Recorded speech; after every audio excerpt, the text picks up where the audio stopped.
married and is very happy. Because he put another wish out. But he wished it in himself for years, but it did not happen. Because his wish could not manifest because the outer level of himself, his house, was just contradicting himself all the time. So if you know this knowledge, you should start playing with it. Inside relationships, it's important to first understand who's coming into the relationship. And I don't mean about your partner, I mean about you. How can you ever expect anyone else to enjoy your company if you don't enjoy your own company? And so, again, the law of attraction, or the secret, is about bringing that into your life, and you've got to get really, really clear. Here's the question I would ask you to consider. Do you treat yourself the way that you want other people to treat you? You become the solution for you. Don't now you owe me and you need to give me more. Instead, give more to yourself. Take time off to give to yourself, in a sense, to fill yourself up to fullness, to where now you can overflow in giving. I got into many relationships expecting my partner to show me my beauty. I needed to see him showing me my beauty because I didn't feel beautiful. Because when I was growing up, my sheroes were Charlie's Angels, or the Bionic Woman, Wonder Woman. And though they were wonderful women, none of them looked like me. It wasn't until I stopped and I fell in love with Lisa, full lips, round hips, mocha skin, afro, that the rest of the world began to fall in love with Lisa. There's something so magnificent about you. I have been studying me for 44 years. I want to kiss myself. Because you're going to get to love yourself. I'm not talking about conceit. I'm talking about a healthy respect for yourself. And as you love yourself, you'll love others. Sometimes people will say, those people at work are so negative, or the man I live with is so angry, or my children are so worrisome to me. And we say, you must orient yourself to the best part of those people who surround you. We encourage that you get a notebook and that you make a list of the positive aspects of the people that you spend a lot of time with.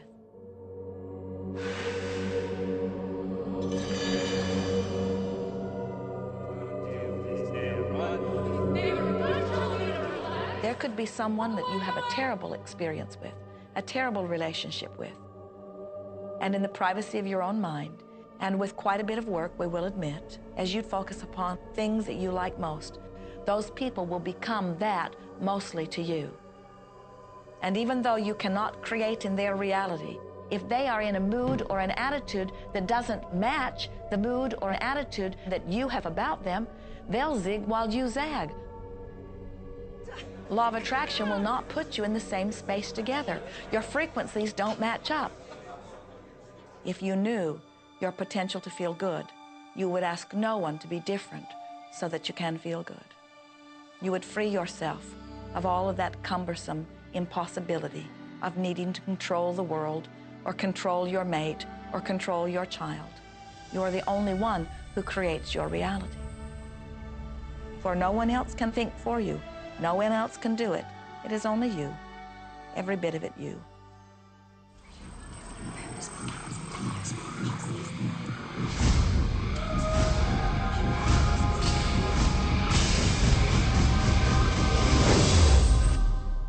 It's important to recognize that our body is really the product of our thoughts.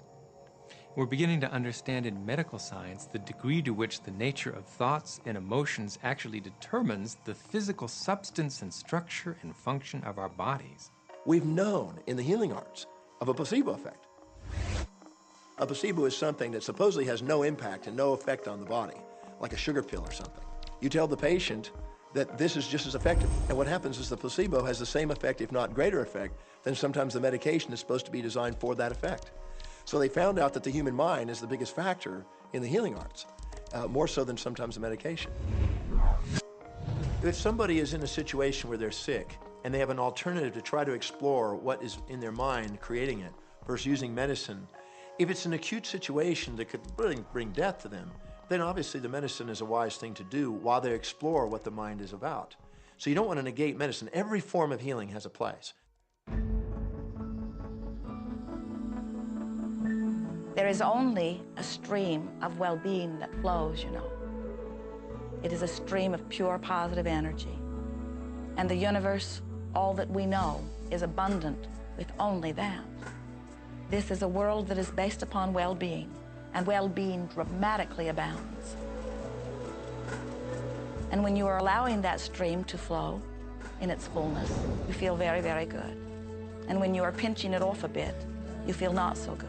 There is only a stream of goodness or well-being which you are allowing or not. And your magnificent emotions are telling you what the mix is, how you're doing in your allowing or your resisting of this connection. You know people who have had terminal disease. Stop and think of the word dis-ease. Hyphenate the word. That's a body that's not at ease. We've got 1,000 different diagnoses and disease out there. They're just the weak link. They're all the result of one thing: stress. And you put enough stress on the chain, you put enough stress on the system, and one of the links breaks. Our physiology creates disease to give us feedback, to let us know we have an imbalanced perspective and we're not loving and we're not grateful. So the body's signs and symptoms are not something terrible. The question that's frequently asked is when a person has manifested a disease in their body temple or some kind of discomfort in their life, through the power of right thinking, can it be turned around? And the answer is absolutely yes. On November 23rd, I was diagnosed with breast cancer. I truly believed in my heart, with my strong faith, that I was already healed. During the day, all day long, I would just say thank you for my healing. On and on and on.